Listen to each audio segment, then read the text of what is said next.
বাংলাদেশ জামায়াতে ইসলামীর নেতৃবৃন্দের সাথে সৌজন্য সাক্ষাৎ করেছেন বাংলাদেশে নিযুক্ত দক্ষিণ কোরিয়ার রাষ্ট্রদূত পার্ক ইয়ং-সিক।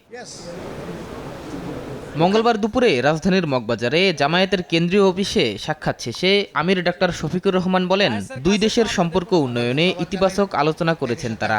আমাদের দেশের ডেভেলপমেন্টে তাদের যে স্কিল অভিজ্ঞতা সেটাকে কিভাবে আরও বেশি আমরা পেতে পারি সেই বিষয়গুলো নিয়েও আমরা আলোচনা করেছি।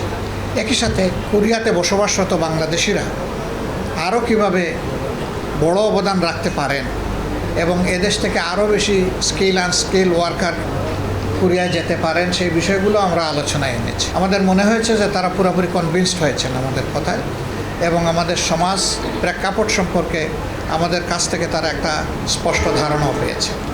বৈষম্য বিরোধী আন্দোলনে আহতদের চিকিৎসা ও পুনর্বাসনে দক্ষিণ কোরিয়ার সহায়তা চেয়েছেন বলেও জানান জামায়াত আমির। যারা আহত হয়ে তাদের মূল্যবান অঙ্গগুলো হারিয়েছেন এবং যারা চোখ হারিয়েছেন অথবা হারাতে বসেছেন তাদেরকে কোরিয়া তাদের স্বাস্থ্য বিভাগের পক্ষ থেকে কী সহযোগিতা করতে পারে সেই বিষয়গুলো নিয়েও আমরা তাদের দৃষ্টি আকর্ষণ করেছি।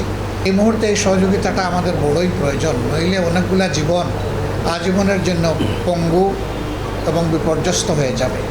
এ সময় বাংলাদেশের উন্নয়নে বিনিয়োগ অব্যাহত রাখার পাশাপাশি জনগণের নিরাপত্তা নিশ্চিতে অন্তর্বর্তী সরকারের সাথে কাজ করার কথা জানান দক্ষিণ কোরিয়ার রাষ্ট্রদূত park young-sick. The Korea investment is very consistently has been made, and also the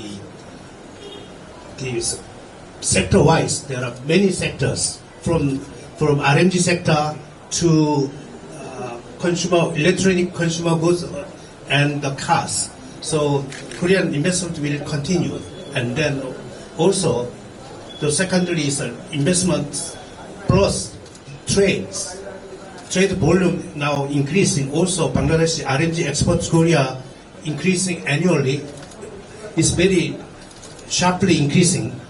But if the FTA or EPA economic partnership agreement will be reached, the export of Bangladesh RMG good to Korea will be sharply increased. So I hope the ongoing discussion on the negotiation of the EPA will be the facilitates, and then the negotiation will be started soon.